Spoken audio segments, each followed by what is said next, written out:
பாவக்காய் தொக்கு எளிமையான முறையில் செஞ்சிடலாங்க. இதுக்கு ஒரு பேன் அடுப்பில் வச்சு 1 டேபிள் ஸ்பூனு எண்ணெய் ஊற்றிக்கோங்க. அதில் பாவக்காவை இந்த மாதிரி பொடியாக கட் பண்ணி 1/4 கிலோ சேர்த்துக்கோங்க. அதை தனியாக எடுத்து வச்சுட்டு பேனில் திரும்ப 1 டேபிள் ஸ்பூன் எண்ணெய் ஊற்றி வெந்தயம் 1/4 டீஸ்பூனு, ஜீரகம் 1/4 டீஸ்பூனு,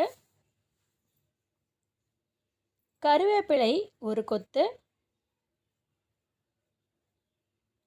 பெரிய வெங்காயம் பொடியாக கட் பண்ணது 2 எடுத்துக்கோங்க.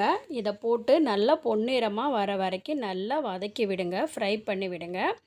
அதுக்கப்புறமேட்டு 2 பெரிய தக்காளி எடுத்து இந்த மாதிரி பொடியாக கட் பண்ணி இதோட ஒன்றா கலந்துக்குங்க. நல்லா 2ஐயும் பிரட்டி விட்டுட்டு இதோட 1/4 ஸ்பூன் அளவு பார்த்திங்கன்னா மஞ்சத்தூள் சேர்த்துக்கோங்க.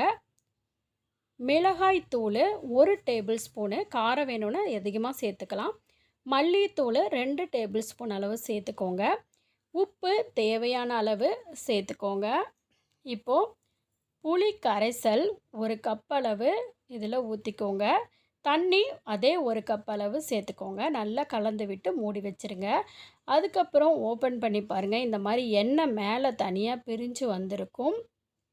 இந்த பதம் வந்ததுன்னே பாவக்காய் தொக்கு ரெடி ஆயிடுச்சு. இந்த மாதிரி சமைச்சு பிடிக்காதவங்களுக்கு கூட பாவக்காய் ரொம்ப பிடிக்க ஆரம்பிச்சிருங்க.